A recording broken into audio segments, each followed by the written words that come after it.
myself with the topography.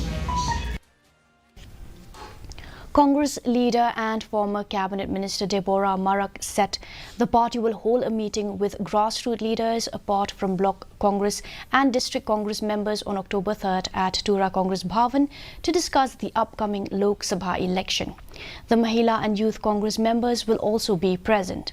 Expressing confidence about Congress winning Tura parliamentary seat, the former Williamnagar legislator said she is willing to contest the Tura seat but maintained that it is up to the AICC leadership to discuss.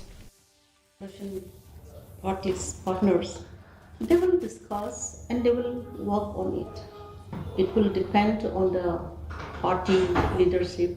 If they ask me to contest, I think so.